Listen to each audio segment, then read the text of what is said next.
तो आज हम शुरू कर रहे हैं carbon and it's compounds, carbon और उसके कंपाउंड्स के बारे में।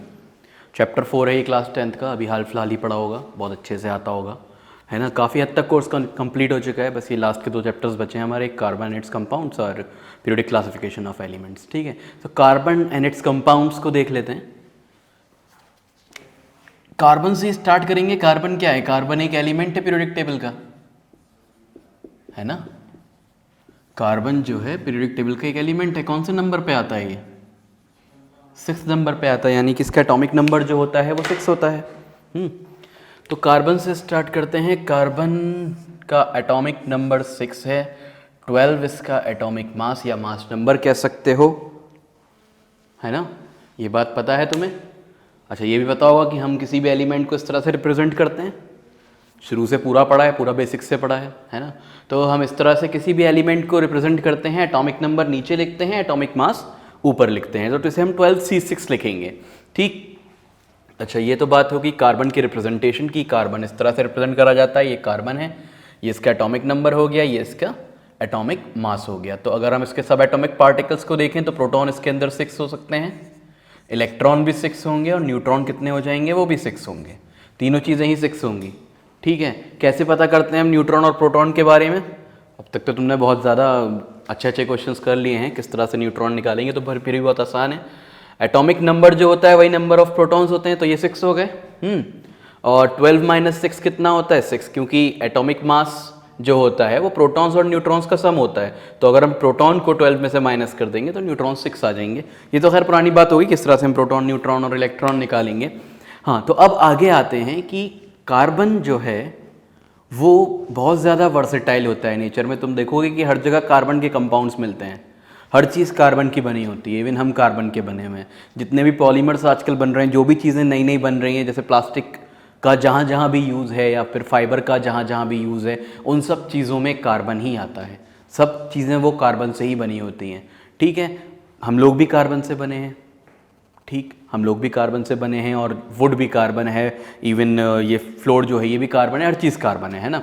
चलो फिर इसमें आगे बढ़ते हैं कि कार्बन इतना वर्सेटाइल कैसे होता है, मतलब कार्बन इतना ज़्यादा वाइड उसकी वैरायटीज़ क्यों हैं, कैसे वो इतने ज़्यादा कंपाउंड्स बना पाता है। ठीक है, तो हम लिखेंगे carbon is versatile in nature. इसका क्या मतलब है कि कार्बन हर फील्ड में पाया जाता है। Carbon is versatile in nature. अब यहाँ पे क्वेश्चन ये बन सकता है, why carbon is versatile in nature. Carbon nature में वर्सेटाइल क्यों है? ठीक है, तो इसके क्या रीजंस हैं कि कार्बन वर्सेटाइल है? तो इसके रीजंस हैं, इसके 2 रीजंस हैं। पहला रीजन है टेट्रावेलेंसी। टेट्रावेलेंसी एक रीजन है इसका, तो हम यहाँ लिखेंगे इज ड्यू टू, ये 2 रीजंस की वजह से। पहला है टेट्रावेलेंसी। टेट्रावेलेंसी का क्या मतलब है कि इसकी वैलेंसी होती है 4। It has a valency of 4। It has a valency of 4। इसकी वैलेंसी 4 होती है। कैसे होती है कार्बन की वैलेंसी 4? अगर तुम इसकी इलेक्ट्रॉनिक कॉन्फ़िगरेशन लिखो, तुम्हें मालूम है इसके पास 6 इलेक्ट्रॉन्स हैं, तो 2 और 4 हो जाएगी इसकी इलेक्ट्रॉनिक कॉन्फ़िगरेशन। लास्ट शेल में हुए 4, इसका मतलब इसकी वैलेंसी होती है 4, यानी कि कार्बन टेट्रावेलेंट होता है। ठीक, 4 बॉन्ड फॉर्म कर सकता है भाई। जो जितने ज़्यादा बॉन्ड्स फॉर्म करेगा उतने ज़्यादा वो कंपाउंड्स भी फॉर्म करेगा। तो कार्बन टेट्रावेलेंट है और वो काफ़ी सारे कंपाउंड्स फॉर्म इस वजह से कर सकता है, क्योंकि वो बहुत सारे बॉन्ड बना सकता है। 4 मैक्सिमम बॉन्ड्स होते हैं, वो 4 मैक्सिमम बॉन्ड्स बना सकता है। दूसरा क्या रीज़न है? दूसरा रीज़न है इसका कैटेनेशन। Important reason, catenation. ठीक है, तो दूसरा रीज़न है इसका कैटेनेशन। कैटेनेशन का क्या मतलब है? कैटेनेशन का मतलब है सेल्फ लिंकिंग, अपने आप से ही बॉन्ड बना लेना। मतलब कार्बन कार्बन के बॉन्ड्स, कार्बन कार्बन के बहुत बड़ी बड़ी चेन्स बन जाती हैं इसी वजह से, क्योंकि कार्बन कार्बन के साथ ही बॉन्ड फॉर्म कर लेता है, कोवेलेंट बॉन्ड फॉर्म कर लेता है। ठीक है, तो कैटेनेशन का क्या मतलब है? कैटेनेशन का मतलब है it means self linking. It means self linking. ठीक है, कार्बन का कार्बन से ही बॉन्ड बना लेना, बड़ी बड़ी चेन्स फॉर्म कर लेना। इस तरह से देखा होगा कार्बन के बहुत बड़े बड़े कंपाउंड्स होते हैं, जितने भी पॉलीमर्स हैं या प्लास्टिक्स हैं या पॉलीथीन को ही ले लो, वो भी कार्बन का एक कंपाउंड है पॉलीथीन, और वो कार्बन की बड़ी बड़ी चेन से बना होता है, इसीलिए इसको पॉलीइथीन बोलते हैं। इथीन का पॉलीमर है वो। इथीन सुना होगा तुम लोग ने, अगर नहीं सुना है तो अभी सुन लोगे, जिन लोगों ने पढ़ा है उनको पता होगा इथीन क्या होता है। तो इथीन का पॉलीमर है पॉलीथीन, इसका मतलब इथीन के बहुत सारे मॉलिक्यूल्स या उनको हम मोनोमर्स बोलते हैं, वो रिपीटेड यूनिट्स काफ़ी सारे उसमें लगे हुए हैं एक कंपाउंड को फॉर्म करने के लिए, एक मॉलिक्यूल को उसके बनाने के लिए। ठीक है, पॉलीमर्स जो होते हैं वो लार्ज मॉलिक्यूल्स होते हैं जिनके अंदर मतलब बहुत सारे बॉन्ड्स होते हैं, कार्बन कार्बन बहुत सारा होता है, जैसे कि इस तरह से ये लंबी सी चेन बनी हुई है, और भी 10 12 13 14 कितने भी कार्बन जुड़े हो सकते हैं साथ में। तो दूसरी प्रॉपर्टी क्या है, सेल्फ लिंकिंग है, कि कार्बन अपने आप के साथ ही बॉन्ड बना लेता है। It means self linking, catenation. तो दो रीजन हो गए, किस चीज के दो रीजन हो गए, कार्बन वर्सेटाइल है नेचर में, कार्बन बहुत सारे कंपाउंड्स फॉर्म कर सकता है। किस वजह से वो बहुत सारे कंपाउंड्स फॉर्म कर सकता है, दो रीजन हैं उसके, एक टेट्रावेलेंसी और एक कैटिनेशन। ठीक है, अब यहां सवाल ये आता है कि सिर्फ कार्बन ही क्यों कैटिनेशन शो करता है, और भी तो उसके ग्रुप के एलिमेंट्स हैं जिनकी वैलेंसी 4 होती है। भाई अगर कार्बन का ग्रुप पूरा उठा के देख लो, कौन सा ग्रुप है कार्बन का, 14th।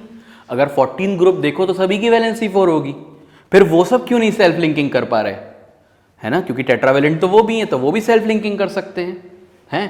तो बात ये है, तुमने एक चीज पढ़ी होगी पीरियोडिक क्लासिफिकेशंस में कि down the group atomic size increases.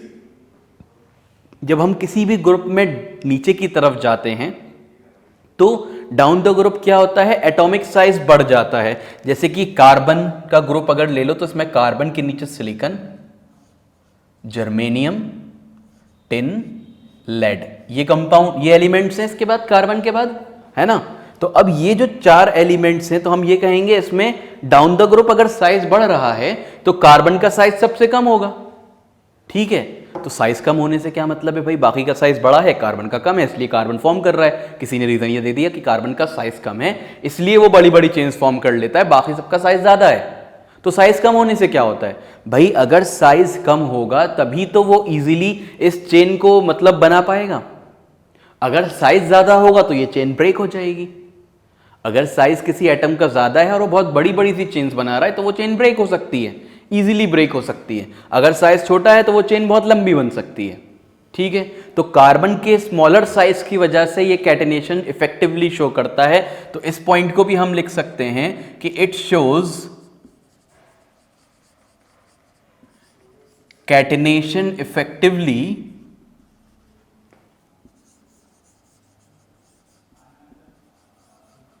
Due to its smaller size. अपने कम साइज की वजह से, कम एटॉमिक रेडियस की वजह से कार्बन कैटिनेशन इफेक्टिवली शो कर सकता है। ठीक है, यहां तक बात क्लियर हो गई होगी, ये समझ में आ गया, कार्बन का वर्सेटाइल नेचर क्लियर हो गया। अभी हमने क्या पढ़ा, कार्बन का वर्सेटाइल नेचर पढ़ा। इसके बाद आगे आते हैं कार्बन के वर्सेटाइल नेचर के बाद क्या है, कार्बन के वर्सेटाइल नेचर के बाद, इसको रब कर रहा हूं मैं,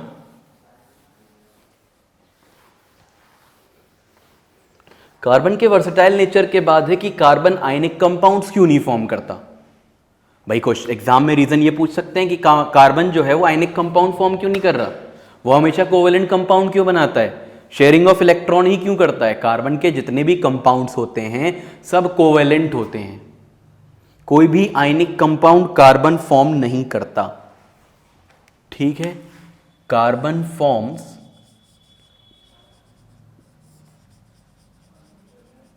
covalent compounds, carbon covalent compounds form करता है, और कोवेलेंट कंपाउंड्स फॉर्म करने के लिए उसे इलेक्ट्रॉन्स शेयर करने पड़ते हैं।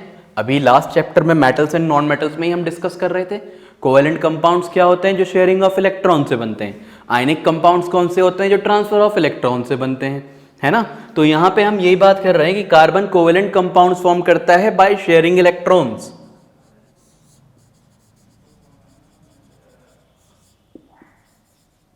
भाई अब सवाल ये उठता है कि वो आयनिक कंपाउंड्स क्यों नहीं फॉर्म कर सकता, क्योंकि वो इलेक्ट्रॉन लूज नहीं कर सकता, है ना। तो रीजन ये हो गया कि carbon can not form ionic bonds, carbon can not form ionic bonds. भाई आयोनिक बॉन्ड्स में इलेक्ट्रॉन्स का ट्रांसफर होता है ना,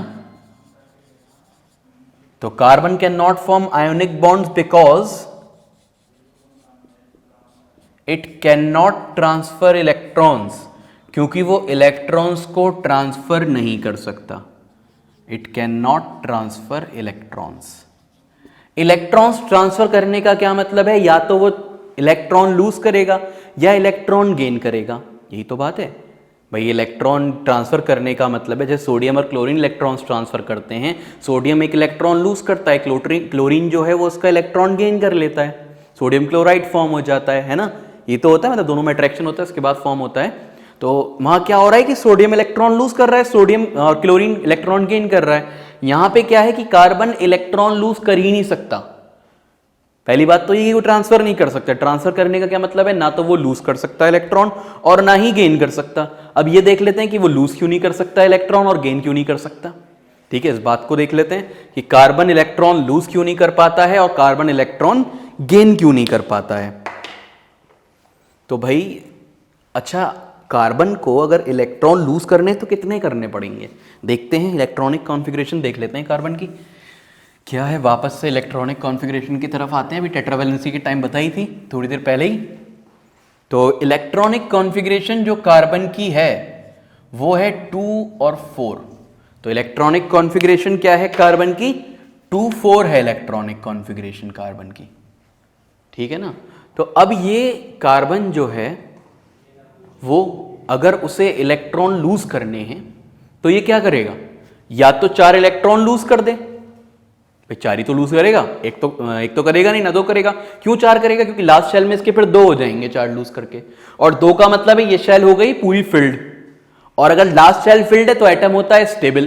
तो इसे स्टेबल होने के लिए 4 इलेक्ट्रॉन लूज करने पड़ेंगे, है ना। अभी जो कार्बन है हमारे पास, उसके पास 6 इलेक्ट्रॉन्स हैं और 6 प्रोटॉन्स हैं, है कि नहीं, है ना। अब किसी भी एटम में से 4 इलेक्ट्रॉन निकालोगे तो क्या करोगे। देखो, जब इलेक्ट्रॉन निकाला जाता है तो किसी भी एटम को एनर्जी दी जाती है, तब इलेक्ट्रॉन निकलता है। और जितनी ज्यादा एनर्जी होगी किसी भी एटम के पास, उतना कम स्टेबल होगा। बच्चे एनर्जेटिक होते हैं, ज्यादा घूमते फिरते रहते हैं, है ना। बुढ़े जो होते हैं उनके पास एनर्जी बहुत कम होती है, तो एक जगह स्टेबल पड़े रहते हैं। हाँ, बुजुर्ग जो होते हैं वो एक जगह रहते हैं क्योंकि उनमें एनर्जी कम होती है, स्टेबल रहते हैं। छोटा बच्चा होगा, उसमें एनर्जी बहुत ज्यादा होगी, वो तेज भागेगा, है ना। तो अगर एनर्जी ज्यादा है किसी चीज में तो उसकी स्टेबिलिटी कम होती है।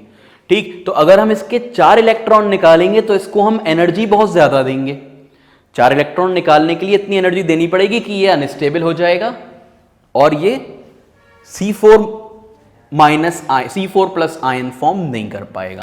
ठीक है, तो हम यहां लिखेंगे it can not lose.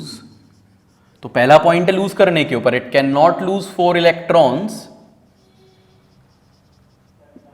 Because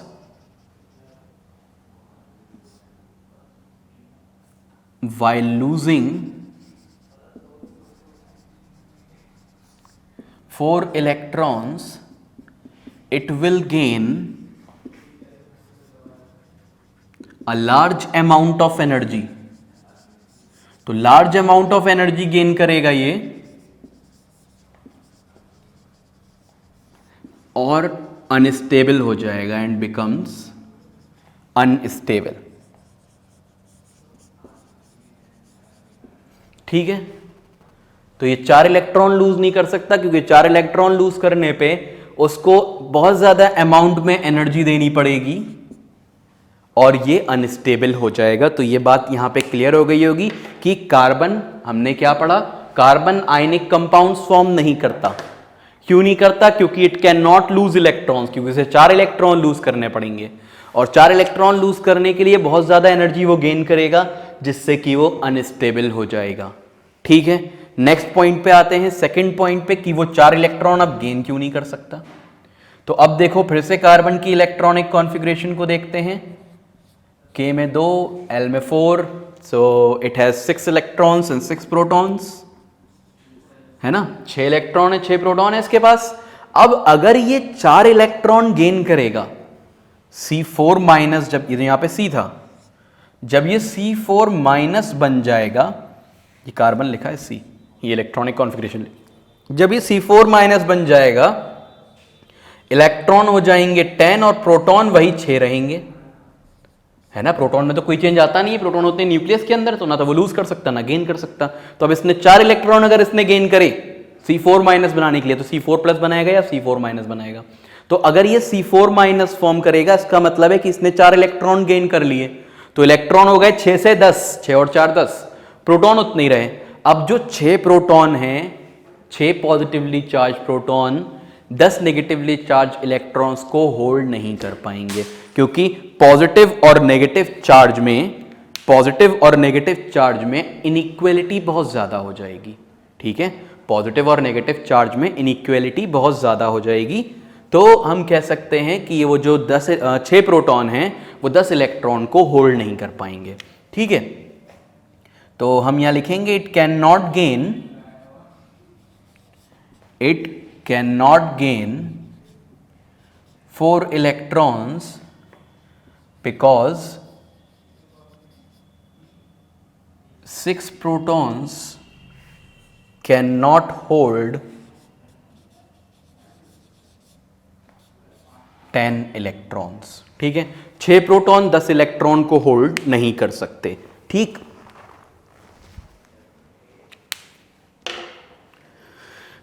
ठीक है, तो हम क्या बात कर रहे थे यहाँ पे कि कार्बन कोवेलेंट कंपाउंड फॉर्म करता है, वो आयनिक कंपाउंड फॉर्म नहीं कर सकता। क्यों नहीं कर सकता? क्योंकि ना तो वो 4 इलेक्ट्रॉन लूज कर सकता है और ना ही 4 इलेक्ट्रॉन गेन कर सकता है।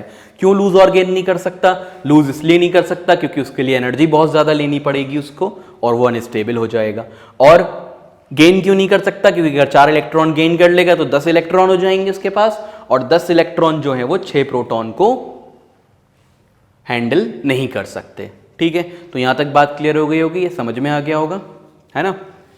ठीक, तो अब इसके बाद नेक्स्ट टॉपिक पे बढ़ते हैं, कार्बन के कंपाउंड्स पे आते हैं, है ना। कार्बन के कंपाउंड्स को देख लेते हैं। इसके बाद क्या क्या कंपाउंड्स फॉर्म करता है कार्बन, ये तो क्लियर हो ही गया होगा। अच्छा, अभी हाँ एलोट्रॉपिक फॉर्म्स और देख लेते हैं। एलोट्रॉपिक फॉर्म ज़्यादा कोई बड़ा टॉपिक नहीं है, लेकिन थोड़े बहुत क्वेश्चंस उसमें से बन जाते हैं। तो पहले एलोट्रॉपिक फॉर्म्स कार्बन की देख ली जाए। तो अब इसके बाद हम नेक्स्ट टॉपिक पढ़ रहे हैं, allotropic forms of carbon. Allotropic forms of carbon, carbon की एलोट्रॉपिक फॉर्म्स। तो एलोट्रॉपिक फॉर्म का क्या मतलब है कि कार्बन फिजिकली नेचर में किन स्टेट्स में पाया जाता है, किन फिजिकल फॉर्म्स में पाया जाता है। ठीक है, तो कार्बन की जो तुम्हारे यहाँ 3 फॉर्म्स दे रखी हैं, बल्कि 2 ही मेनली दे रखी हैं, डायमंड और ग्रेफाइट दे रखे हैं, है ना। तो डायमंड और ग्रेफाइट दे रखा है, और तीसरा दे रखा है बकमिंस्टर फुलरिन। क्या दे रखा है? Buckminster fullerene. ठीक है, तो देख लेते हैं। पहली फॉर्म है तुम्हारी डायमंड।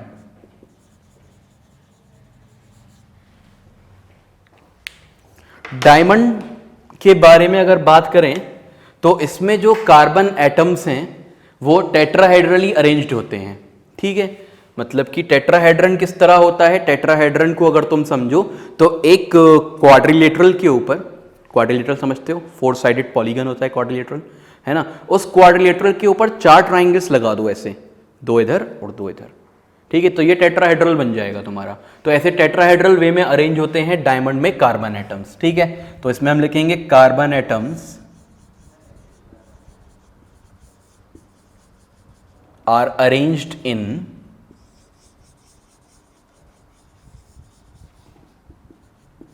Tetrahedral fashion.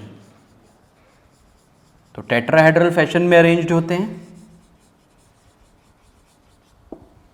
और क्या कह सकते हैं हम कि एक कार्बन 4 कार्बन एटम से बॉन्डेड होता है इसमें।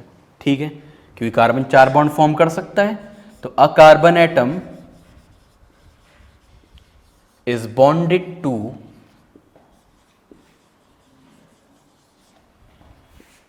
4 अदर कार्बन एटम्स। तो एक कार्बन एटम 4 कार्बन एटम से बॉन्डेड होता है, और पहली बात कि वो टेट्राहेड्रली अरेंज्ड होते हैं। ये टेट्राहेड्रल वाली बात को मार्क कर लेना, ये इंपॉर्टेंट है। और ये 4 अदर कार्बन एटम्स वाली बात इंपॉर्टेंट है। तो ये 2 बातें इंपॉर्टेंट हैं इसमें, ठीक है, कि ये टेट्राहेड्रल फैशन में कार्बन एटम्स अरेंज होते हैं, और दूसरी बात है कार्बन एटम जो है वो एक carbon atom 4 other carbon atom से बॉन्डेड होता है। और हम ये भी लिख सकते हैं कि diamond is the hardest substance known, तो वो तो खैर पता ही है, उसको रहने देते हैं, तो बहुत बार बताया जा चुका, मेटल्स नॉन मेटल्स में बताया था और इस मैटर अराउंड अस प्योर में ही बताया था, ठीक है। तो ये हो गया हमारा डायमंड के बारे में। कुछ बात कर लेते हैं अब दूसरी एलोट्रॉपिक फॉर्म की। दूसरी एलोट्रॉपिक फॉर्म है इसकी ग्रेफाइट, ठीक, दूसरी एलोट्रॉपिक फॉर्म है ग्रेफाइट। अच्छा, इससे पहला जो टॉपिक पढ़ा ना हमने, वो आयनिक बॉन्ड वाला, कोवेलेंट बॉन्ड वाला, उस पर क्वेश्चन समझ लेना किस तरह बन सकते हैं, रीजंस पे बन सकते हैं। वो रीजन पूछ सकते हैं कि करेक्ट रीजन कौन सा है इसमें, कि कार्बन क्यों 4 इलेक्ट्रॉन लूज नहीं कर सकता, या कार्बन क्यों 4 इलेक्ट्रॉन्स गेन नहीं कर सकता, इसका रीजन क्या है इन सब में से। तो ये क्वेश्चन बन सकता है उस पर। तो अब आगे आते हैं, डायमंड हो गया हमारा। डायमंड के बाद जो दूसरा है वो है ग्रेफाइट। ग्रेफाइट, ग्रेफाइट पेंसिल में देखा होगा, पेंसिल की जो लीड होती है वो ग्रेफाइट की बनी होती है, ग्रेफाइट ही होता है वो, ठीक है। तो अब यहाँ पे हम ग्रेफाइट, अच्छा डायमंड का यूज़ भी कोई इतना खास नहीं है, मतलब खास तो यूज़ बहुत है, बहुत ज़्यादा महंगा कंपाउंड है, ज्वेलरीज में यूज़ होता है, ठीक है। फिर मतलब ये चीज़ तुम्हें याद रहेगी कि ज्वेलरीज में यूज़ होता है वो, और ग्लास कटिंग में यूज़ होता है, ठीक है। तो यूज़ लिख लो, हाँ एक आध तो लिख ही लो। तो कार्बन की यूज़ में यहाँ लिख देता हूँ, यूजेस ऑफ कार्बन। तो यूज़ में क्या है कि ज्वेलरीज में यूज़ होता है, ये बात तो पता ही होगी, ज्वेलरी में यूज़ होता है वो। और दूसरा पॉइंट है कि ग्लास कटिंग के लिए यूज़ होता है, ग्लास को काटने के लिए डायमंड यूज़ होता है, ठीक है। तो ये 2 यूजेस काफ़ी हैं, ज्वेलरी में और ग्लास कटिंग में। अब ग्रेफाइट पे आते हैं वापस, कि ग्रेफाइट क्या था हमारा। ग्रेफाइट में जो कार्बन एटम्स होते हैं वो हेक्सागोनली अरेंज्ड होते हैं, हेक्सागन्स फॉर्म कर रहे होते हैं, ठीक है। तो बहुत सारे हेक्सागन्स होते हैं, वो एक दूसरे का बॉन्ड बना रहे, एक दूसरे के साथ बॉन्ड बनाया होता है उसमें कार्बन ने।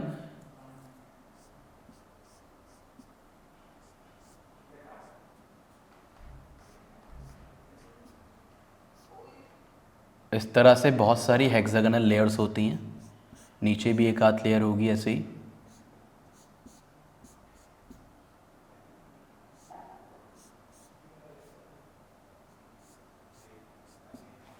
ठीक है। एक लेयर यहाँ पे होगी है, मतलब ऐसे बहुत सारी लेयर्स होंगी, और ये लेयर्स भी आपस में ये कनेक्टेड होंगी कहीं ना कहीं से, ठीक। तो ये ग्रेफाइट का स्ट्रक्चर होता है कि इसमें हेक्सागोनल लेयर्स होती हैं और जो कि एक दूसरे से कनेक्टेड होती हैं। तो इसका स्ट्रक्चर इस तरह का होता है। तो अगर हम इसकी बात करें तो it is formed of hexagonal layers, it is formed of hexagonal layers. तो हेक्सागोनल लेयर्स से बना होता है डायमंड, वो सॉरी ग्रेफाइट जो होता है वो हेक्सागोनल लेयर से बना होता है, ठीक है। हेक्सागोनल लेयर्स होती हैं, और इसमें अब देखो यहाँ खास बात क्या है, वो तो स्ट्रक्चर हो गया थे, वो टेट्राहेड्रल था, यहाँ हेक्सागोनल लेयर्स होती हैं, ठीक है। अब खास बात ये है कि यहाँ पे मैंने लिखा था a carbon atom is bonded to 4 other carbon atoms.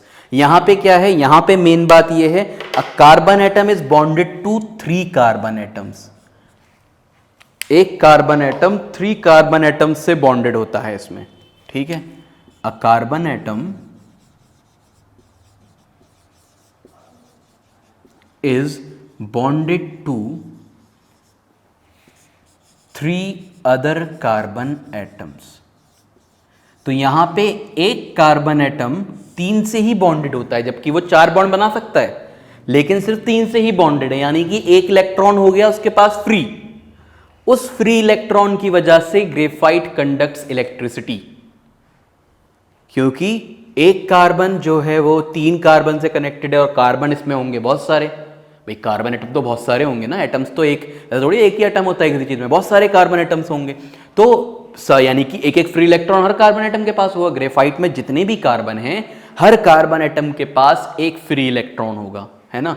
और उन फ्री इलेक्ट्रॉन्स की वजह से ग्रेफाइट इलेक्ट्रिसिटी कंडक्ट करता है, ठीक है, तो हम यहां ब्रैकेट में लिख सकते हैं इस बात को कि 1 electron is free.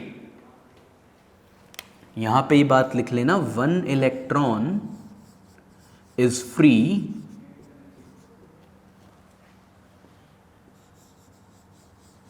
In each carbon atom. ठीक है, हर कार्बन एटम में एक इलेक्ट्रॉन फ्री होता है। उस फ्री इलेक्ट्रॉन की वजह से ग्रेफाइट जो है वो इलेक्ट्रिसिटी कंडक्ट करता है। हमने पढ़ा था नॉन मेटल्स में कि इकलौता ऐसा नॉन मेटल है ग्रेफाइट जो इलेक्ट्रिसिटी कंडक्ट करता है। तो क्यों कंडक्ट करता है? क्योंकि इसके पास ये हमें फ्री इलेक्ट्रॉन मिल गया। ठीक है, तो कुछ यूजेस लिख लेते हैं ग्रेफाइट के। इवन ये तो प्रॉपर्टी भी हो जाएगी कि ग्रेफाइट कंडक्ट कर सकता है इलेक्ट्रिसिटी को। तो ग्रेफाइट में एक दो पॉइंट्स और। ग्रेफाइट की बात चल रही है, it conducts electricity. Electricity conduct करता है due to presence of free electrons, क्योंकि इसके अंदर इलेक्ट्रॉन्स फ्री होते हैं।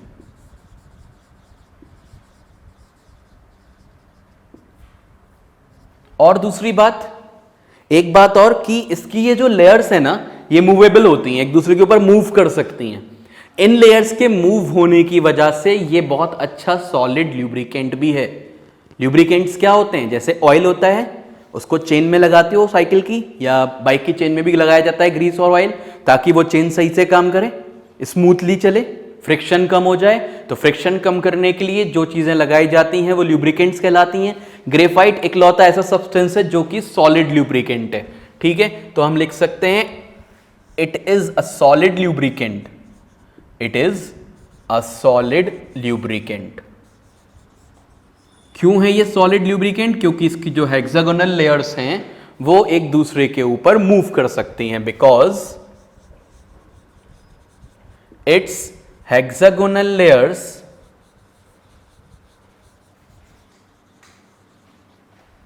Can move on each other.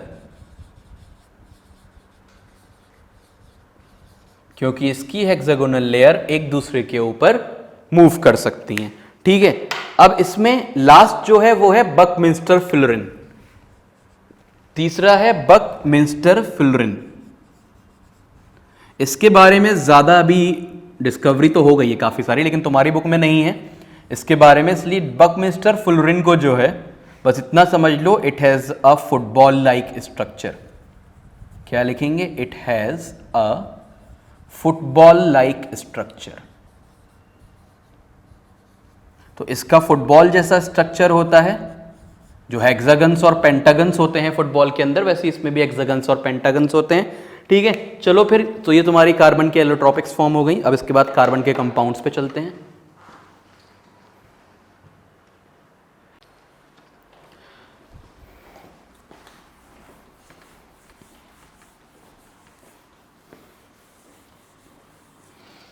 तो कौन कौन से कंपाउंड्स कार्बन फॉर्म करता है, कार्बन के कंपाउंड्स की बात कर लेते हैं। इसके बाद कार्बन के कंपाउंड्स किस तरह के होते हैं। अभी तक हमने कार्बन के बारे में पढ़ा, कार्बन के कंपाउंड्स के बारे में नहीं पढ़ा था। तो कंपाउंड्स ऑफ कार्बन पे आते हैं।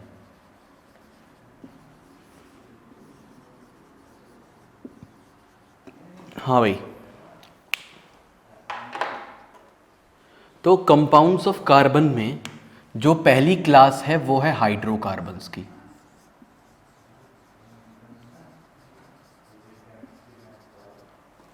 पहले क्या होते हैं? हाइड्रोकार्बन्स होते हैं।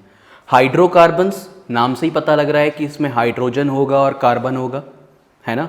तो they consist of hydrogen atoms and carbon atoms. तो हाइड्रोकार्बन में हाइड्रोजन एटम्स होते हैं और कार्बन एटम्स होते हैं। ठीक है, कार्बन एटम्स, सी एटम्स और एच एटम्स लिख दिया। तो consist of hydrogen atoms and carbon atoms होते हैं। अब ये हाइड्रोकार्बन्स जो है दो टाइप के होते हैं, एक सैचुरेटेड और दूसरा है अनसैचुरेटेड। तो दो टाइप कौन से हो गए? सैचुरेटेड और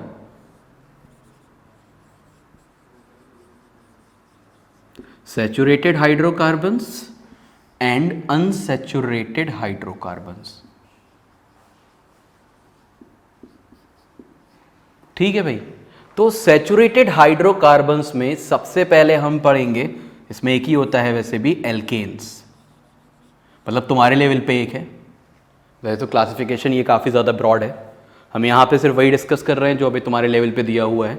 तो एल्केन्स सबसे पहले इसके अंदर। तो एल्केन्स क्या होते हैं, तो पहले हम एल्केन्स को ही डिस्कस कर लेते हैं इधर कि एल्केन्स होते क्या हैं।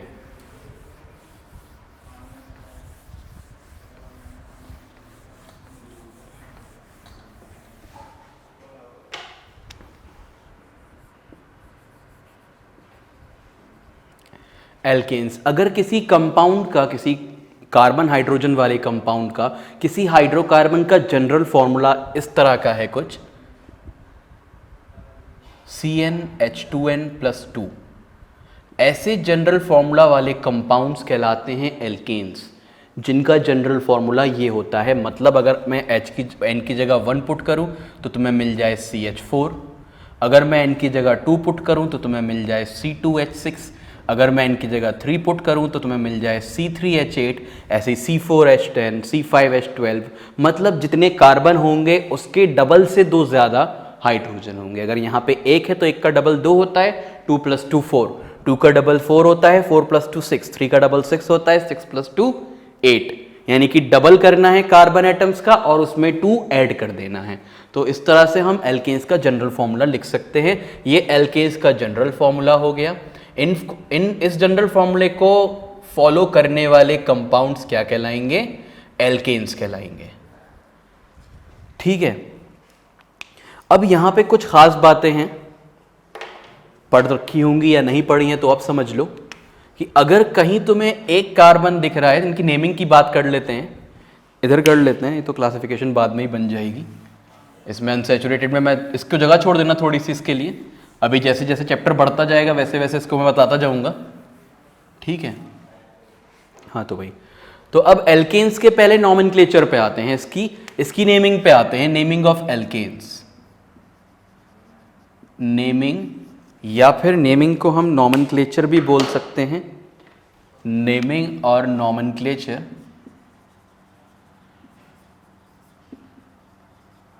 ठीक है।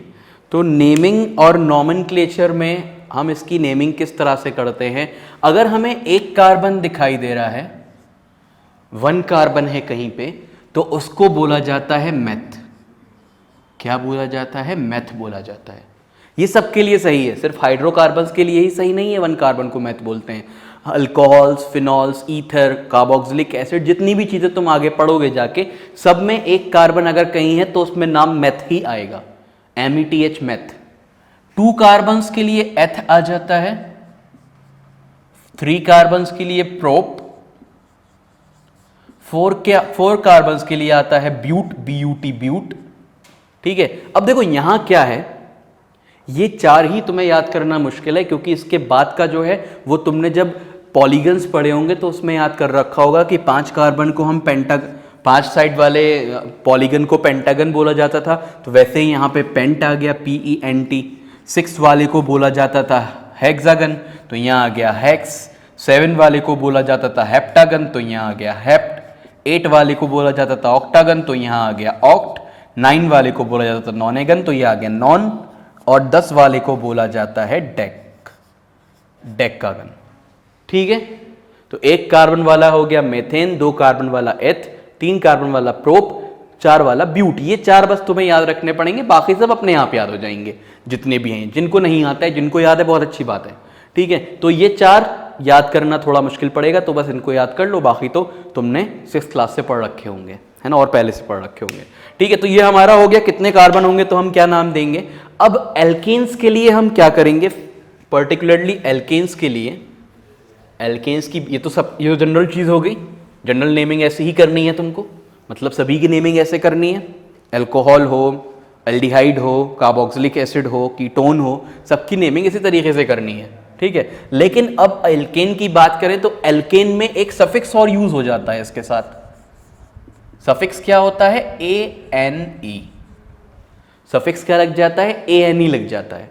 अब ANE मतलब एन बोलते हैं इसको, ANE एन। तो यानी कि पहला कार्बन है, पहला जो मेंबर है इसका, फर्स्ट मेंबर। अच्छा एक और चीज है एल्केन्स के बारे में, ये सिंगल बॉन्डेड होते हैं। चलो खैर वो तो जब स्ट्रक्चर बनाऊंगा जब डिस्कस कर लेंगे। अभी फर्स्ट मेंबर देख लो। जनरल फॉर्मूला यहां लिखा हुआ था अभी CnH2n+2। तो फर्स्ट मेंबर का मतलब n की जगह 1 पुट कर दोगे तो फॉर्मूला आ जाएगा तुम्हारा CH4। फॉर्मूला क्या आ जाएगा? CH4 आ जाएगा। और ये जो कंपाउंड्स होते हैं, these compounds are single bonded compounds. कैसे कंपाउंड्स होते हैं? Single bonded. Single bond, double bond, triple bond बताया था ना। सिंगल बॉन्ड का मतलब जब एक इलेक्ट्रॉन पेयर शेयर हो रही होती है, डबल बॉन्ड जब 2 इलेक्ट्रॉन पेयर शेयर हो रही होती हैं, ट्रिपल बॉन्ड जब 3 इलेक्ट्रॉन पेयर शेयर हो रही होती हैं। हमने मेटल्स नॉन मेटल्स में डिस्कस करा था इसको, ठीक है। तो ये सिंगल बॉन्डेड कंपाउंड्स होते हैं। जो एल्केन्स हैं वो सिंगल बॉन्डेड कंपाउंड्स हैं। एक लाइन बीच में ये आ गई कि ये सिंगल बॉन्डेड कंपाउंड्स होते हैं, ठीक है। मतलब इनके बीच में सिंगल बॉन्ड रहता है। तो अगर मैं CH4 का स्ट्रक्चर बनाऊं तो वो कुछ इस तरह का बनेगा। कार्बन 4 बॉन्ड बना रहा होगा हाइड्रोजन के साथ। कार्बन 4 बॉन्ड फॉर्म भी कर सकता है, चारों सिंगल बॉन्ड फॉर्म करेगा वो कार्बन के साथ, और पहला मेंबर बन जाएगा हमारा, क्या नाम देंगे इसको हम? मीथेन। METH, क्योंकि एक कार्बन के लिए मैथ आता है, और ANE आ गया इसका सफिक्स, मेथेन, ठीक है। अब आते हैं हम सेकेंड कार्बन पे। ये कहीं साइड में लिखा रहने देना इसको अपने पास। चलो मैं भी ये लिखा रहने देता हूं ताकि तुम लोगों को आसानी रहे थोड़ी, ठीक। दूसरे मेंबर पे आते हैं, सेकंड मेंबर पे।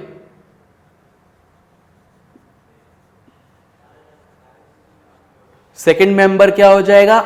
सेकंड मेंबर ETH ANE लग जाएगा, ETH साथ में ANE, तो ये हो जाएगा एथेन।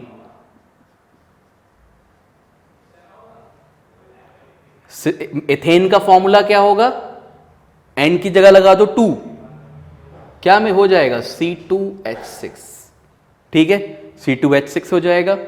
और अगर हम इसका स्ट्रक्चर बनाएं, 2 कार्बन ऐसे बीच में उनके सिंगल बॉन्ड बन रहा होगा, और इन दोनों कार्बन पे ये 3 H और लग रहे होंगे, ठीक है। 4 H क्यों नहीं लगाया इसके ऊपर हमने? क्योंकि भाई कार्बन मोस्ट ऑफ द कितना एटम बना सकता है, कितने बॉन्ड बना सकता है? 4 ही बॉन्ड बना सकता है। तो एक तो पहले ही बन गया N2C के बीच में, बाकी 3 ये। तो एथेन का स्ट्रक्चर ये हो गया, ठीक है। मिथेन हो गया, इथेन हो गया। ऐसी तीसरा वाला थर्ड मेंबर प्रोपेन हो जाएगा, है ना। थर्ड मेंबर क्या हो जाएगा? बस 3 करके लिख दे रहा हूं, C3H8, उसको हम क्या बोलेंगे? प्रोपेन बोलेंगे, ठीक है। प्रोपेन का स्ट्रक्चर क्या होगा? इस C को हटाओ, इस H को हटाओ, सॉरी, और यहां पे क्या करो, इस तरह से ये 3 H और लगा दो, तो ये क्या बन गया तुम्हारा? ये प्रोपेन का स्ट्रक्चर बन गया, ठीक है। इसी तरह से फोर्थ मेंबर हो जाएगा ब्यूटेन, C4H10, ब्यूटेन बोलेंगे इसको, C4H10। और यहां पे क्या करेंगे? फिर H हटाओ और फिर ये CH3 लगा दो। तो इस तरह से ये CH3 बढ़ता चला जाएगा, इसमें CH2 बढ़ता चला जाएगा, H तो है ही, ठीक है। तो यहाँ पे ये इस तरह से ये हो गया ब्यूटेन, 4 कार्बन वाला। ऐसे ही 5 कार्बन वाला पेंटेन हो जाएगा, देन 6 कार्बन वाला हेक्सेन हो जाएगा, देन 7 कार्बन वाला हेप्टेन, ऑक्टेन, नॉनेन, डेकेन, ठीक है। तो इस तरह से ये बढ़ते चले जाते हैं। अभी हमने ये एथेन का बनाया था, इसको एथेन के ही रहने देते हैं। समझ में तो आ ही गया होगा किस तरह से बाकी को हम जोड़ते चले जाएंगे इसमें, है ना। तो ये हो गए तुम्हारे, क्या हो गए? ये एल्केन्स हो गए, ठीक है। इनको हम क्या बोलते हैं? एल्केन्स बोलते हैं। तो नॉमेनक्लेचर ये हो गया किसका? एल्केन्स का, ठीक। अब आगे आते हैं, इसी में एल्केन्स में ही इसका नॉमेनक्लेचर और एक और चीज होती है आइसोमेरिज्म। तो नॉमेनक्लेचर और आइसोमेरिज्म दोनों एक साथ पढ़े जाते हैं। तो अब इसका आइसोमेरिज्म देख लेते हैं। तुमने पढ़ा होगा आइसोमर्स, आइसोमर्स पढ़े होंगे इसी क्लास में। तो अब आइसोमेरिज्म देख लेते हैं इसके बाद एल्केन्स का। अभी एल्केन्स में ही रहते हैं, एल्कीन्स में नहीं जा रहा हूं मैं, ठीक है। इसके बाद जाऊंगा एल्कीन्स में, तो एल्केन्स में ही रहते हैं। इसका आइसोमेरिज्म देख लेते हैं, आइसोमेरिज्म ऑफ एल्केन्स।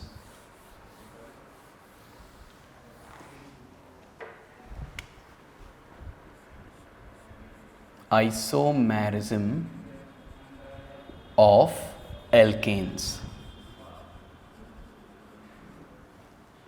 बुक में तुम्हारी एल्केन्स का ही आइसोमेरिज्म दे रखा है, और किसी का नहीं दे रखा। कुछ क्वेश्चंस हैं यहाँ, मतलब टॉपिक तो किसी और का आइसोमेरिज्म में नहीं है, सिर्फ एल्केन्स का ही है, लेकिन हाँ टॉपिक दे रखा है।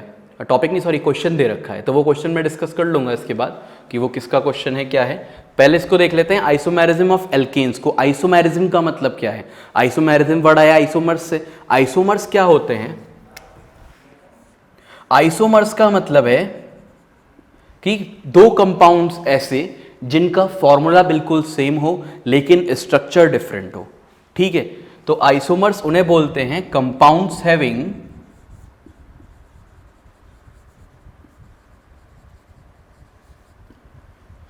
Same formula but different. यहां हम डिफरेंट स्ट्रक्चर्स लिख तो रहे हैं लेकिन डिफरेंट स्ट्रक्चर्स में वो एक खास तरह के आइसोमर्स के लिए हो जाता है। खैर हमें पढ़ना भी वही है। एक्चुअली आइसोमर्स दो टाइप के होते हैं, स्ट्रक्चरल आइसोमर्स और स्टीरियो आइसोमर्स। स्टीरियो हम अभी डिस्कस नहीं कर रहे हैं, वो हायर क्लासेस में आता है। हम अभी सिर्फ स्ट्रक्चरली डिस्कस करेंगे, इसलिए मैं यहाँ तुमको जो डेफिनेशन लिख के दे रहा हूँ वो स्ट्रक्चरल आइसोमर्स की ही है। तो क्या है? Compounds having same formula but different structures. Structure different हो, फॉर्मूला सेम हो, या ये कह सकते हो different arrangement of particles. Particles का अरेंजमेंट डिफरेंट हो जाए, ऐसा भी हो सकता है। क्या हो सकता है कि कंपाउंड का फॉर्मूला सेम हो लेकिन पार्टिकल्स का उसमें अरेंजमेंट डिफरेंट हो जाए। ठीक, तो अब यहां पे आगे आते हैं, हम पढ़ेंगे स्ट्रक्चरल आइसोमर्स। अब आइसोमर्स में हमें दो टाइप के आइसोमर्स पढ़ने हैं। एक जो हमारा है वो है चेन आइसोमर्स। और चेन आइसोमर्स कौन से होते हैं? जो एल्केन्स शो करते हैं। अभी जो हम पढ़ने जा रहे हैं एल्केन्स के बारे में, तो वो एल्केन्स कौन सा आइसोमेरिज्म शो करते हैं? चेन आइसोमेरिज्म शो करते हैं। आइसोमर्स समझ में आ गया? तुम अभी आइसोमर्स ही समझो। आइसोमर्स क्या होते हैं? वो कंपाउंड्स जिनका फॉर्मूला सेम होता है लेकिन स्ट्रक्चर डिफरेंट होता है। अभी मैं एग्जाम्पल्स लूंगा। उसके बाद टाइप आ गया चेन आइसोमर्स। चेन आइसोमर्स का क्या मतलब है? कि ऐसे आइसोमर्स जिनका फॉर्मूला तो सेम हो, ठीक है, लेकिन उनकी चेन में कुछ डिफरेंस आ जाए, चेन ब्रेक हो जाए, जो कि अपनी चेन को ब्रेक कर सकते हैं। तो अब मैं इसके एग्जाम्पल लेके ही समझाता हूं तुमको।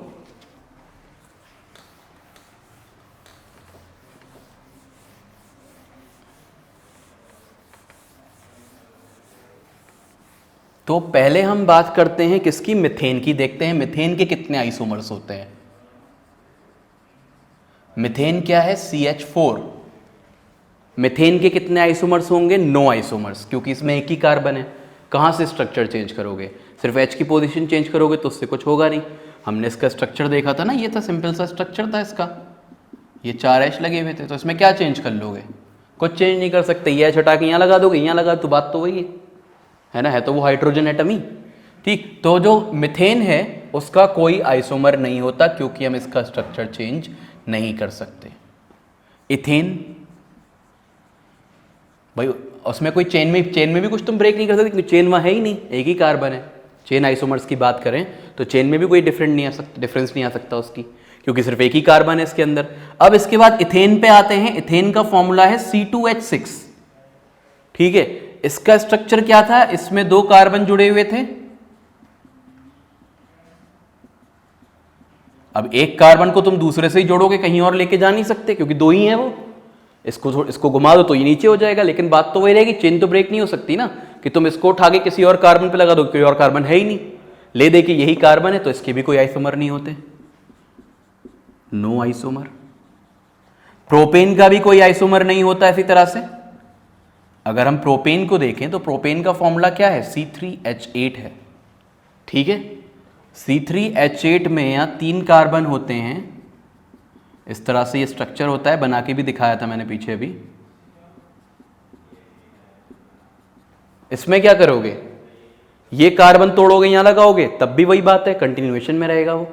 ये कार्बन तोड़ के यहां लगाओगे तब भी कंटिन्यूएशन में रहेगा वो। तो ये चेन भी ब्रेक नहीं हो सकती। मतलब तुम इसको ये कर सकते हो ना, तुम सोचोगे कि हम ये तो कर ही सकते हैं कम से कम, लेकिन ये कंटिन्यूएशन में है चेन। तुमने बस उसे बेंड कर दिया लकड़ी को, टूटी कहाँ लकड़ी? तोड़ के इधर कहाँ जोड़ा तुमने? भाई ये मार्कर था, तुमने थोड़ा सा बेंड कर दिया ऐसे। ऐसा नहीं ना तोड़ के यहाँ जोड़ दिया हो। अगर तोड़ के यहाँ जोड़ते तो वो फिर अलग कंपाउंड बन जाता। ठीक है, तो ये प्रोपेन हो गया। अब आते हैं ब्यूटेन में। तो प्रोपेन में भी कोई आइसोमर नहीं होता, नो आइसोमर। ठीक है, यहां तक बात क्लियर हो गई होगी। आगे आते हैं फिर।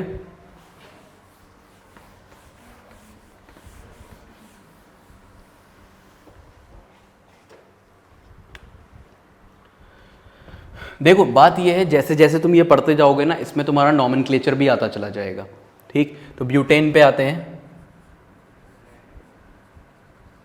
ब्यूटेन, इसका स्ट्रक्चर कैसा होता है? C4H8, C4H10 होगा ना, अगर तुम 4 पुट करोगे n की जगह पे तो C4H10 आएगा।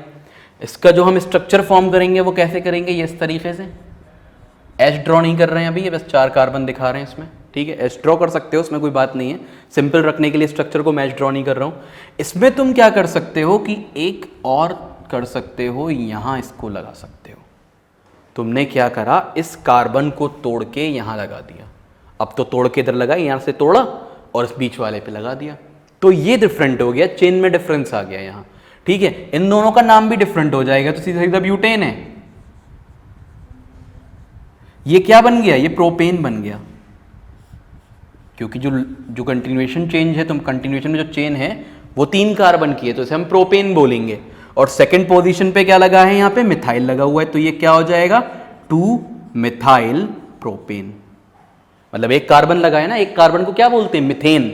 और एक बात याद रखना, जब मिथेन साइड चेन की तरह यूज होता है तो वो कहलाता है मिथाइल, तो ये हो जाएगा 2 मिथाइल प्रोपेन। ठीक है, जब कोई भी हाइड्रोकार्बन साइड चेन की तरह यूज होता है तो उसमें एन हटके YL लग जाता है। ठीक है, एल्केन था ना, एल्केन में से अगर तुमने एक H हटा दिया, एक H माइनस कर दिया, तो ये क्या बन जाएगा? एल्काइल बन जाएगा, YL लग जाएगा। ठीक है, अगर इथेन होगा तो इथाइल हो जाएगा, ब्यूटेन होगा तो ब्यूटाइल हो जाएगा, प्रोपेन होगा तो प्रोपाइल हो जाएगा। तुम्हारे लेवल पे मिथाइल ही है, थोड़ा इथाइल और आ जाएगा किसी किसी क्वेश्चन में। तो ये क्या हो गया? 2 मिथाइल प्रोपेन नाम हो गया इसका। अगर तुम इसके कार्बन अरेंज करना चाहो तो पूरे पूरे मत लगाया करो, इस तरह से भी लगा सकते हो। CH3, एक H आएगा इसके पास, CH3। ठीक है, यहाँ भी ये CH3, सारे नहीं लगाओ एक साथ, CH2 CH2 CH3। तो इसके कितने आइसोमर्स हो गए ब्यूटेन के? 2 आइसोमर्स, और दोनों ही ये चेन आइसोमर्स हैं एक दूसरे के। 2 आइसोमर हो गए, एक खुद ब्यूटेन और दूसरा 2 मिथाइल प्रोपेन। अगर हम देखें तो इसका जो फॉर्मूला है वो दोनों का सेम है। इसके पास भी 4 कार्बन है और 10 हाइड्रोजन है, इसके पास भी 4 कार्बन है और 10 हाइड्रोजन है। Formula same, structure different. तो ये दोनों कैसे आइसोमर्स हो गए एक दूसरे के? चेन आइसोमर्स हो गए, चेन ब्रेक हो रही है क्योंकि। ठीक है, तो ये ब्यूटेन हो गया। पेंटेन पे आते हैं इसके बाद, पेंटेन को देख लेते हैं। तो ये बात वो पूछ सकते हैं कि ब्यूटेन के कितने आइसोमर्स होते हैं। क्वेश्चन 2-3 तरह से बन सकता है। How many isomers are there of butane, how many chain isomers are there of butane, how many structural isomers are of butane. सब में आंसर 2 ही रहेगा। अगर वो पूछे कि आइसोमर्स कितने ब्यूटेन के तो भी 2, अगर वो पूछे कि चेन आइसोमर्स कितने तो भी 2, अगर वो पूछे स्ट्रक्चरल आइसोमर्स कितने ब्यूटेन के तो भी 2। ठीक, कौन कौन से 2? एक ब्यूटेन और एक 2 मिथाइल प्रोपेन। ये बात याद रखना। ठीक है, 2 मिथाइल क्यों बोल रहे हैं? क्योंकि ये साइड चेन की तरह से लगा हुआ है। प्रोपेन तो ये ऊपर वाली चेन थी ना तुम्हारी, ये तो साइड चेन की तरह है इस पे। ठीक, आगे आते हैं फिर ब्यूटेन के बाद पेंटेन में।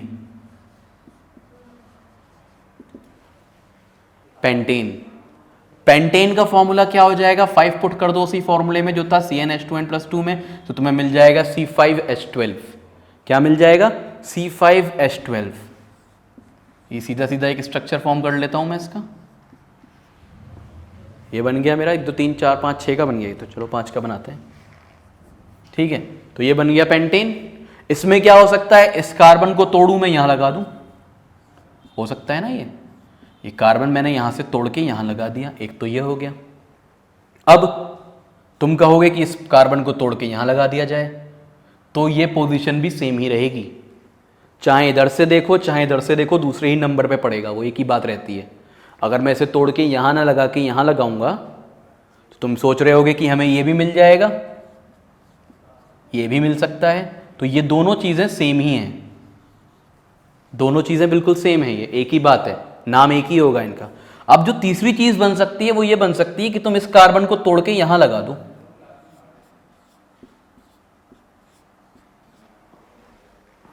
ठीक है, तो ये 3 आइसोमर्स पॉसिबल हैं पेंटेन के। क्या कह रहा? पहले इसको तोड़ के यहां लगाया या यहां लगा दो, एक ही बात है। फिर एक और कार्बन को ब्रेक करा यहां से, उसको यहां लगा दिया। ठीक है, तो ये 3 चेन आइसोमर्स पॉसिबल हैं इसके, या 3 स्ट्रक्चरल आइसोमर्स पॉसिबल हैं पेंटेन के। कितने स्ट्रक्चरल आइसोमर्स हो गए? 3 स्ट्रक्चरल आइसोमर्स।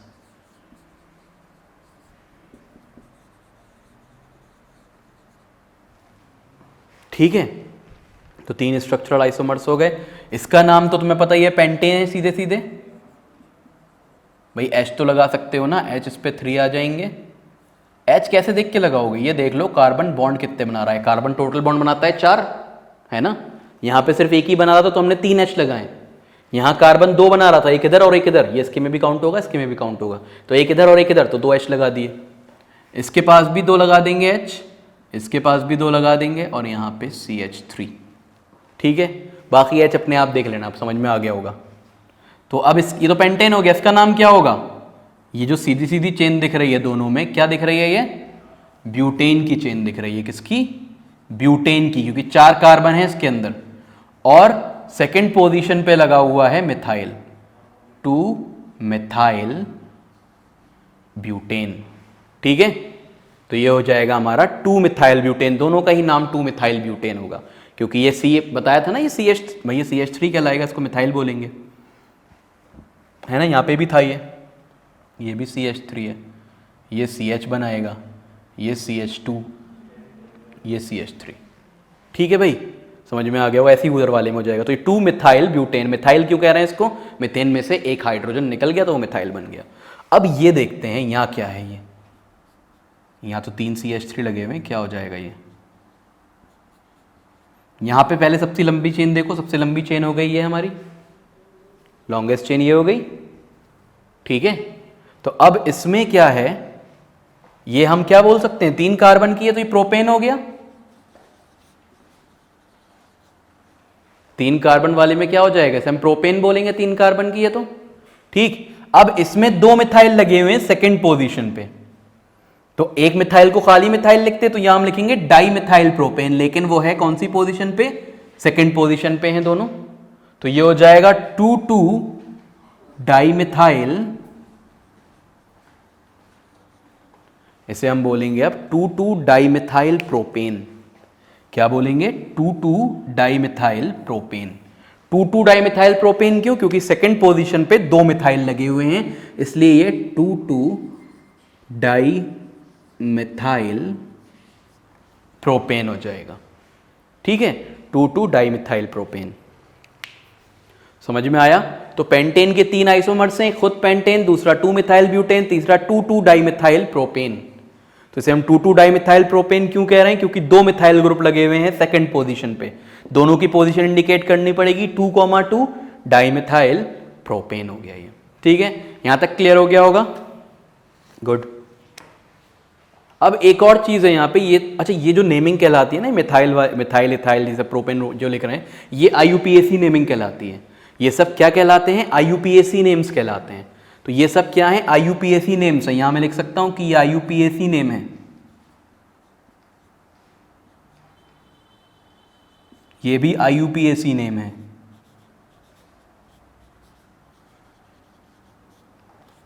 ये भी IUPAC नेम है। ये तीनों ही IUPAC नेम है। ये पेंटेन का IUPAC नेम है, ये इसका 2 मिथाइल ब्यूटेन का IUPAC नेम है, ये 2,2 डाई मिथाइल प्रोपेन का IUPAC नेम है। अब कुछ इनके कॉमन नाम भी होते हैं, जैसे किसी को घर में कुछ और बुलाते हैं ना, वैसे इनके भी कॉमन नाम भी होते हैं। तो इसका तो कॉमन नेम ये रहेगा। खैर, इसका जो कॉमन नेम है वो हो जाता है, इसको मैं यहां लिख रहा हूं, आइसोपेंटेन हो जाता है ये। इसका नाम होगा आइसोपेंटेन, ये इसका कॉमन नेम है। तो कॉमन नेम क्या हो गया इसका? आइसोपेंटेन हो गया। IUPAC नेम वो हो गया, और कॉमन नेम हो गया आइसोपेंटेन। ठीक है, इसका कॉमन नेम क्या होगा? इसका कॉमन नेम होगा नियोपेंटेन, NEOPENTAN। इसको तुम्हें याद ही रखना पड़ेगा भाई, इसका कोई लॉजिक नहीं है। ये जो नियोपेंटेन और आइसोपेंटेन है, इसको याद रखना पड़ेगा। ऐसे ही यहां पे भी इसका भी कॉमन नेम है। ये दोनों IUPAC नेम्स हैं, ये भी IUPAC नेम है इसका, ब्यूटेन जो है, और ये जो 2 मिथाइल प्रोपेन लिखा है ये भी IUPAC नेम है। ठीक, इसका कॉमन नेम क्या होता है? इसका कॉमन नेम होता है आइसोब्यूटेन, कॉमन नेम। ठीक है भाई, तो ये कॉमन नेम और आइसोमर्स के वो IUPAC नेम्स हो गए। ये हो गया ब्यूटेन का और वो हो गया पेंटेन का। इसके बाद हेक्सेन के लास्ट और देख लेते हैं, तुम्हारे में हेक्सेन तक के ही हैं।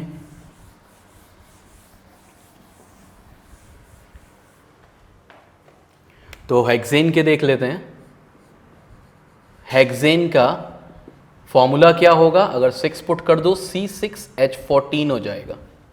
ठीक है, अभी वीडियो रोक के ना इसको तुम पहले बना के देखना खुद। हेक्सेन के 5 आइसोमर्स बनते हैं, ठीक है, उसके बाद फिर चेक करना तुमने सही बनाया है कि नहीं बनाया है। ठीक है, तो हेक्सेन का जो पहला आइसोमर है वो खुद ही हेक्सेन होगा, ये 6 कार्बन वाला। ठीक, इसके बाद क्या कर सकते हैं? इस कार्बन को ब्रेक करो, यहां लगा लो, जैसा कर रहे थे अभी तक, ये यहां लगा लो सेकंड पोजीशन पे। ठीक है, यहां लगा दिया। फिर अभी यहां पे हम इसकी पोजीशन चेंज कर सकते हैं क्योंकि ये पोजीशन डिफरेंट है, थर्ड पोजीशन कहलाएगी। ये सेकंड थी, ये थर्ड है, तो ये 3 आइसोमर्स हो गए इसके। फोर्थ आइसोमर देख लेते हैं इसका।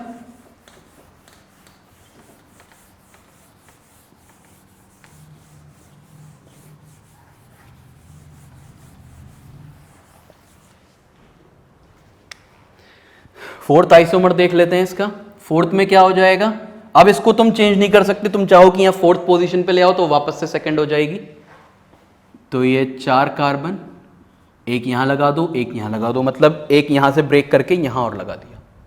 ठीक है, ठीक, तो ये हो गए इसके 4 आइसोमर्स। पांचवा देख लेते हैं। पांचवा क्या होगा कि ये जो हमने C लगाए हैं दोनों सेम पोजीशन पे लगा दो। अब इनके नाम देख लेते हैं।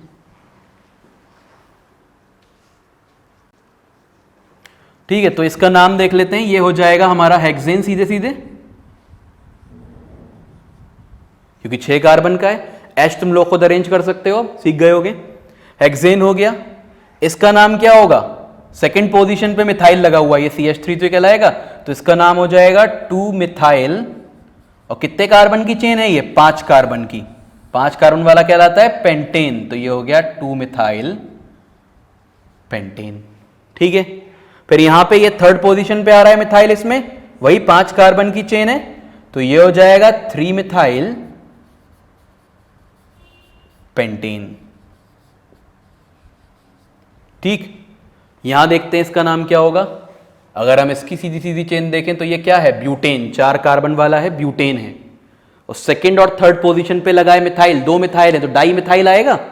डाई मिथाइल ब्यूटेन होना चाहिए, लेकिन पोजीशन भी इंडिकेट करोगे, ये दूसरी पोजीशन पे, ये तीसरी पे, तो ये हो जाएगा 2,3 डाई मिथाइल ब्यूटेन। डाई क्यों लिख रहे हैं? क्योंकि 2 मिथाइल हैं। 2,3 क्यों लिख रहे हैं? पोजीशन इंडिकेट कर रहे हैं मिथाइल की। और मिथाइल तो मिथाइल है, ब्यूटाइल नहीं, वो ब्यूटेन होगा, सॉरी, ब्यूटेन।